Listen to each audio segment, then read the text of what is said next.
Capítulo 2. Macário contou-me o que o determinará mais precisamente aquela resolução profunda e perpétua. Foi um beijo. Mas esse caso, casto e simples, eu colo, mesmo porque a única testemunha foi uma imagem em gravura da Virgem, que estava pendurada no seu caixilho de pau preto, na saleta escura que abria para a escada. Um beijo fugitivo, superficial, efêmero. Mas isso bastou ao espírito recto e severo para o obrigar a tomá-la como esposa, a dar-lhe uma fé imutável e a posse da sua vida. Tais foram os seus esponsais. Aquela simpática sombra de janelas vizinhas tornará-se para ele um destino, o fim moral da sua vida e toda a ideia dominante do seu trabalho. E esta história toma, desde logo, um alto caráter de santidade e de tristeza.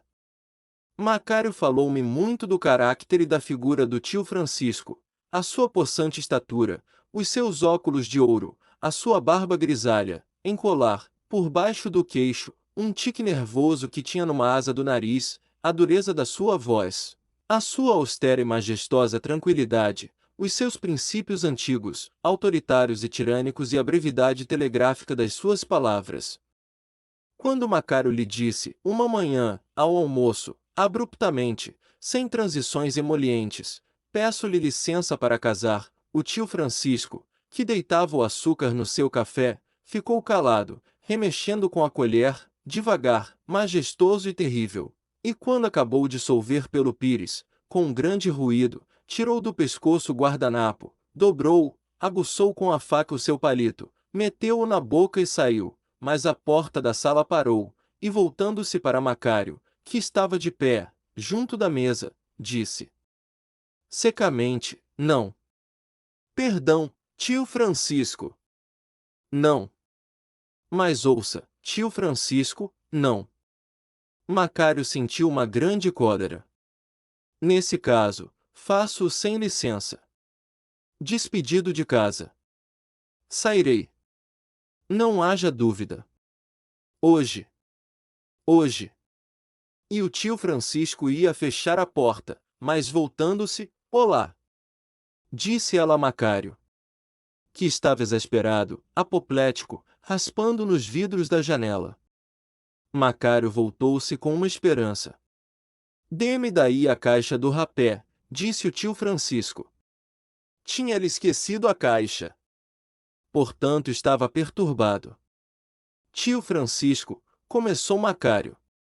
Basta. Estamos a 12. Receberá o seu mês por inteiro. Vá.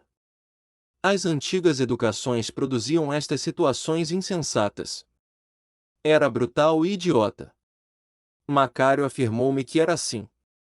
Nessa tarde Macário achava-se no quarto de uma hospedaria da Praça da Figueira com 6 peças, o seu baú de roupa branca e a sua paixão. No entanto, estava tranquilo. Sentia o seu destino cheio de apuros. Tinha relações e amizades no comércio. Era conhecido vantajosamente, a nitidez do seu trabalho, a sua honra tradicional, o nome da família, o seu tacto comercial, o seu belo cursivo inglês, abriam-lhe, de par em par, respeitosamente, todas as portas dos escritórios. No outro dia foi procurar alegremente o negociante faleiro, antiga relação comercial da sua casa. De muito boa vontade, meu amigo, disse-me ele. Quem modera cá? Mas, se o recebo, fico de mal com o seu tio, meu velho amigo de 20 anos. Ele declarou-mo categoricamente. Bem vê. Força maior. Eu sinto, mas... E todos a quem Macário se dirigiu, confiado em relações sólidas, receavam ficar de mal com seu tio, meu velho amigo de 20 anos.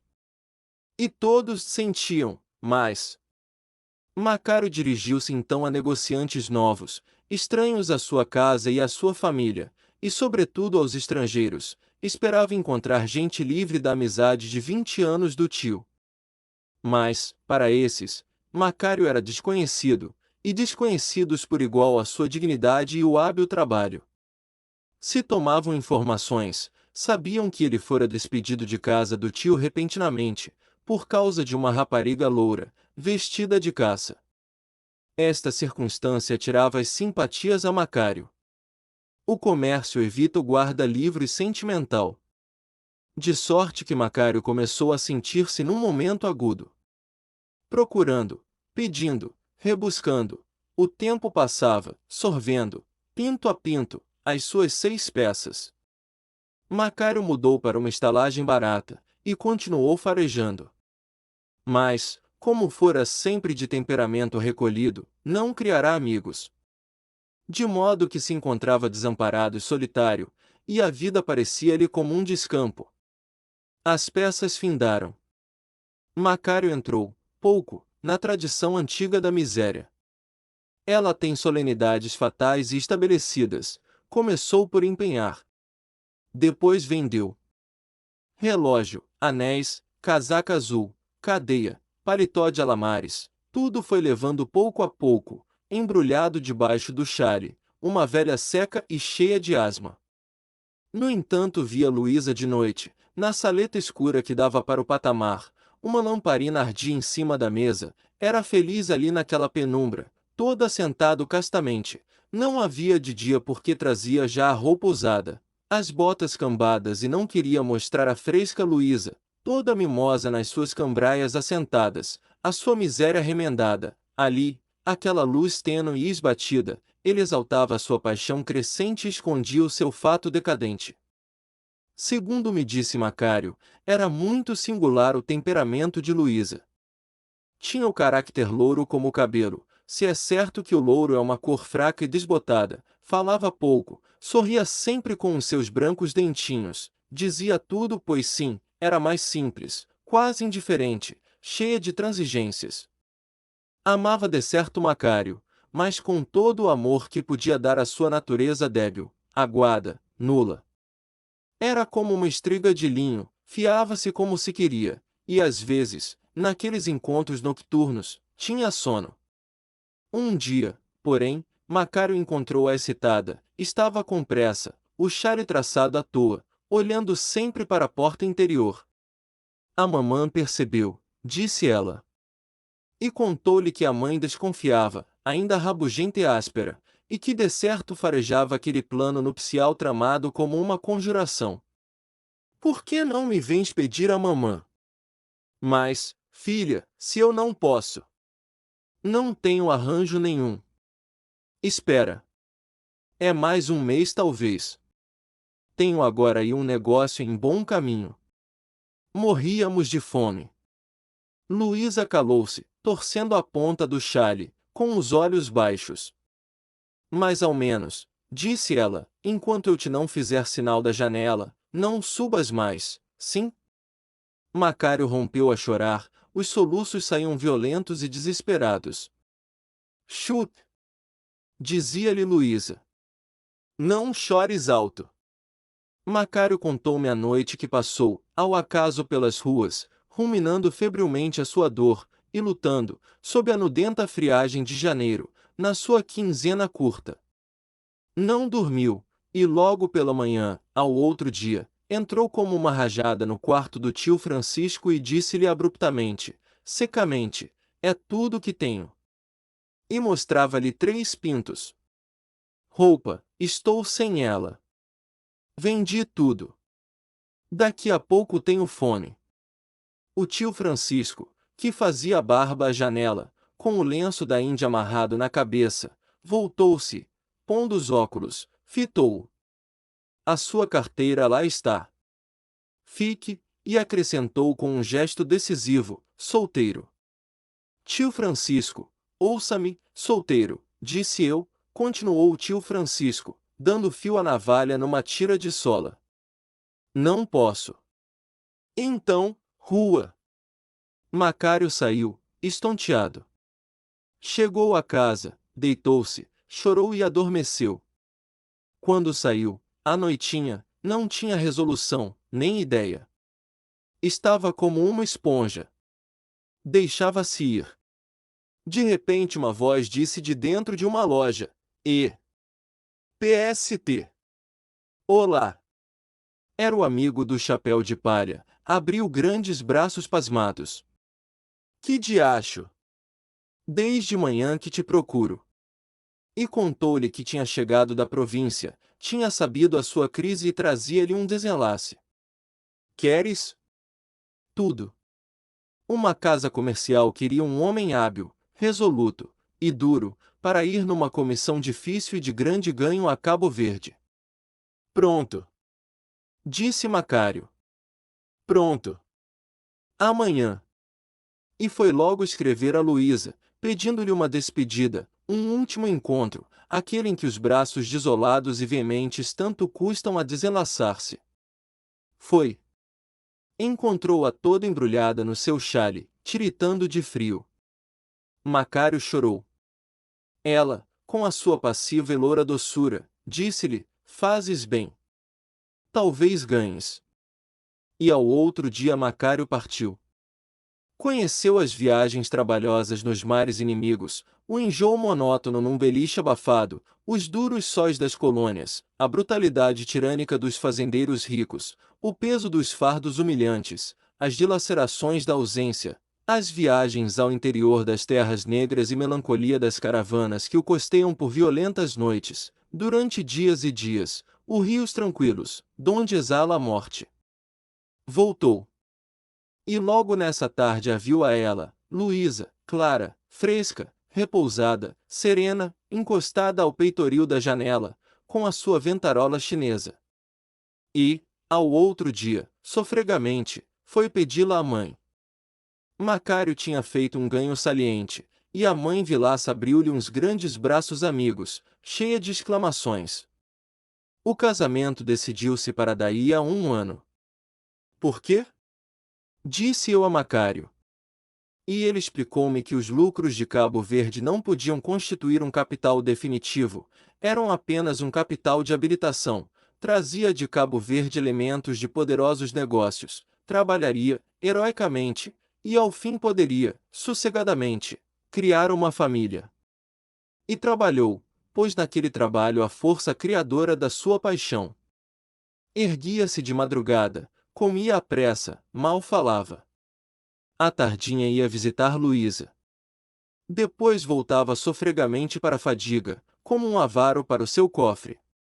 Estava grosso, forte, duro, fero, servia-se com o mesmo ímpeto das ideias e dos músculos, vivia numa tempestade de cifras. Às vezes Luísa de passagem, entrava no seu armazém, aquele pousar de ave fugitiva dava-lhe alegria, valor, fé, reconforto para todo o mês cheamente trabalhado. Por esse tempo o amigo do chapéu de palha veio pedir a Macário que fosse seu fiador por uma grande quantia, que ele pedirá para estabelecer uma loja de ferragens em Grande. Macário estava no vigor do seu crédito, cedeu com alegria. O amigo do chapéu de palha é que lhe dera o negócio providencial de Cabo Verde. Faltavam então 6 meses para o casamento. Macário já sentia, por vezes, subirem-lhe ao rosto as febris vermelhidões da esperança. Já começava a tratar dos banhos, mas um dia o amigo do chapéu de palha desapareceu com a mulher de um alferes. O seu estabelecimento estava em começo. Era uma confusa aventura, não se pôde nunca precisar nitidamente aquele imbróglio doloroso. O que era positivo é que Macário era fiador, Macário devia reembolsar. Quando soube, empalideceu e disse simplesmente, líquido e pago. E quando liquidou, ficou outra vez pobre. Mas nesse mesmo dia, como o desastre tivera uma grande publicidade, e a sua honra estava santificada na opinião, a Casa Pérez e C., que o mandara a Cabo Verde, veio propor-lhe uma outra viagem, outros ganhos. Faz outra vez fortuna, homem. O senhor é o diabo, disse o senhor Eleutério Pérez. Quando se viu assim, só e pobre, Macário desatou a chorar. Tudo estava perdido, findo, extinto. Era necessário recomeçar, pacientemente a vida, voltar às longas misérias de Cabo Verde, tornar a tremer os passados desesperos, suar os antigos suores. E Luísa? Macário escreveu-lhe. Depois rasgou a carta. Foi à casa dela, as janelas tinham luz, subiu até ao primeiro andar, mas aí tomou uma mágoa, uma covardia de revelar o desastre, trêmulo de uma separação, o terror de ela se recusar, negar-se, hesitar. E quereria ela esperar mais. Não se atreveu a falar, explicar, pedir, desceu, pé ante pé. Era noite. Andou ao acaso pelas ruas, havia um sereno e silencioso luar. Ia sem saber, de repente ouviu, de uma janela alumiada, uma rabeca que tocava a chácara mourisca. Lembrou-se do tempo em que conhecera Luísa, do bom sol claro que havia então, e do vestido dela, de caça com pintas azuis. Esta na rua onde eram os armazéns do tio. Foi caminhando. Pôs-se a olhar para sua antiga casa. A janela do escritório estava fechada. Quantas vezes dali vira Luísa, e o brando movimento do seu leque chinês. Mais uma janela, no segundo andar, tinha luz, era o quarto do tio. Macário vai observar mais de longe. Uma figura estava encostada, por dentro, à vidraça. Era o tio Francisco. Veio-lhe uma saudade de todo o seu passado simples, retirado, plácido. Lembrava-lhe o seu quarto, e a velha carteira com fecho de prata, e a miniatura de sua mãe, que estava por cima da barra do leito, a sala de jantar e o seu velho aparador de pau preto, e a grande caneca de água, cuja asa era uma serpente irritada. Decidiu-se, impelido por um instinto, bateu à porta. Bateu outra vez. Sentiu abrir a vidraça, e a voz do tio perguntar: "Quem é?" "Sou eu, tio Francisco, sou eu. Venho dizer-lhe adeus." A vidraça fechou-se, e daí a pouco a porta abriu-se com um grande ruído de ferrolhos. O tio Francisco tinha um candeeiro de azeite na mão. Macário achou-o magro, mais velho. Beijou-lhe a mão. "Suba", disse o tio. Macário ia calado, cosido com o corrimão. Quando chegou ao quarto, o tio Francisco pousou o candeeiro sobre uma larga mesa de pau-santo, e de pé, com as mãos nos bolsos, esperou. Macário estava calado, anedeando a barba. "Que quer?" gritou-lhe o tio. "Vinha dizer-lhe adeus, volto para Cabo Verde." "Boa viagem." E o tio Francisco, voltando-se as costas, foi rufar na vidraça. Macário ficou imóvel, deu 2 passos no quarto, todo revoltado, e ia sair. "Onde vai, seu estúpido?" gritou-lhe o tio. "Vou-me." "Sente-se ali." E o tio Francisco falava, com grandes passadas pelo quarto: "O seu amigo é um canalha. Loja de ferragens. Não está má. O senhor é um homem de bem. Estúpido, mas homem de bem. Sente-se ali. Sente-se. O seu amigo é um canalha. O senhor é um homem de bem. Foi a Cabo Verde. Bem sei. Pagou tudo. Está claro. Também sei. Amanhã faz favor de ir para a sua carteira, lá para baixo. Mandei pôr palhinha nova na cadeira. Faz favor de pôr na factura Macário e sobrinho. E Case. Case, e que lhe preste. Levante dinheiro. O senhor precisa de roupa branca e de mobília. E meta na minha conta. A sua cama lá está feita." Macário queria abraçá-lo, estonteado, com lágrimas nos olhos, radioso. "Bem, bem. Adeus." Macário ia sair. "Ó, burro, pois quer-se ir desta sua casa?" E indo a um pequeno armário trouxe geleia, um covilhete de doce, uma garrafa antiga de porto e biscoitos. "Coma." E sentando-se ao pé dele, e tornando a chamar-lhe estúpido, tinha uma lágrimas a correr-lhe pelo engelhado da pele. De sorte que o casamento foi decidido para dali a 1 mês. E Luísa começou a tratar do seu enxoval. Macário estava então na plenitude do amor e da alegria. Via o fim da sua vida preenchido, completo, radioso. Estava quase sempre em casa da noiva, e um dia andava a acompanhando, em compras, pelas lojas. Ele mesmo lhe quisera fazer um pequeno presente, nesse dia. A mãe tinha ficado numa modista, num primeiro andar da Rua do Ouro, e eles tinham descido, alegremente, rindo, a um ourives que havia embaixo, no mesmo prédio, na loja.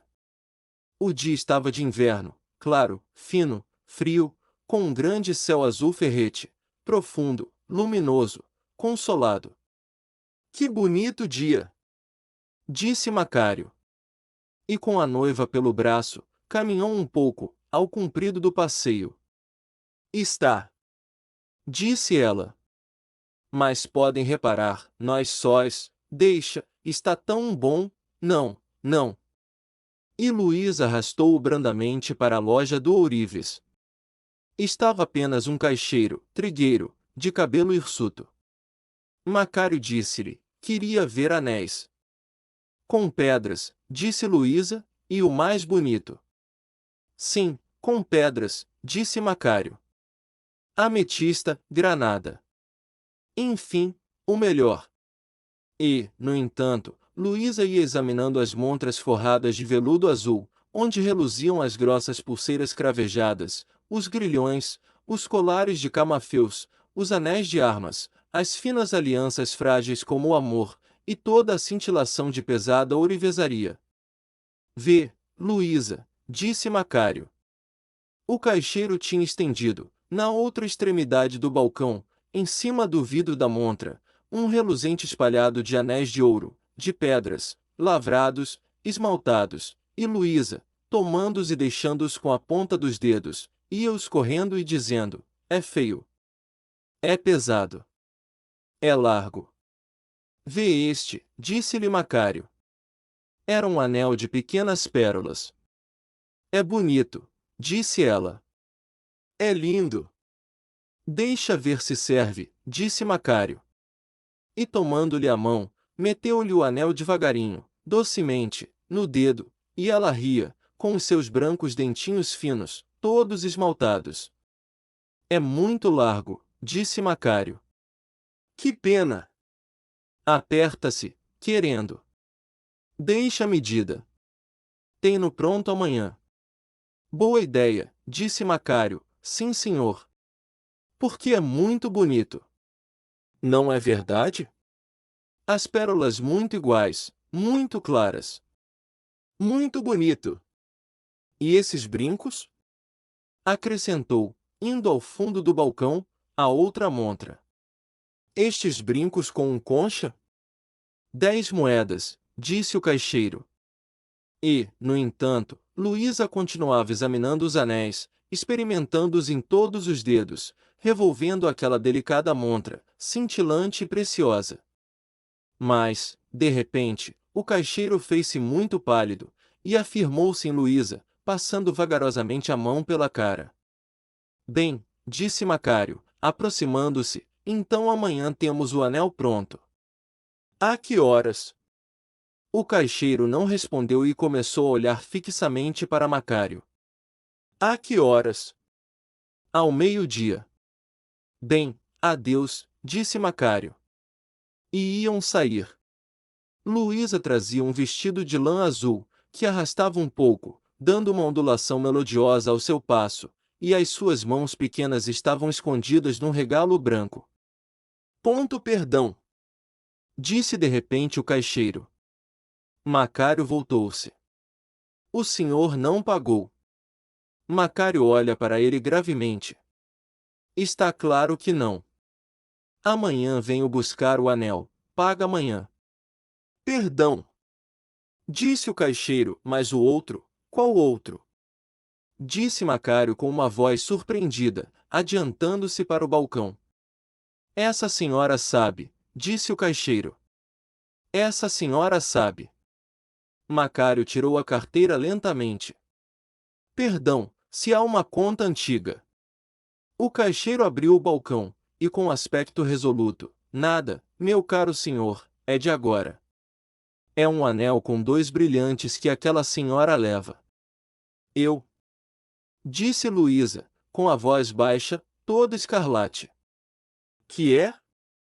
Que está a dizer? E Macário, pálido, com dentes cerrados, contraído, fitava o caixeiro colericamente. O caixeiro disse então: essa senhora tirou dali o anel. Macário ficou imóvel, encarando um anel com 2 brilhantes.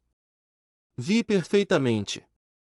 O caixeiro estava tão excitado que a sua voz gaguejava, prendia-se espessamente. Essa senhora não sei quem é. E tirou-o dali. Macário, maquinalmente, agarrou-lhe o braço, e voltando-se para Luísa com a palavra abafada, gotas de suor na testa, lívido, Luísa, dize, mas a voz cortou-se-lhe. Eu, disse ela.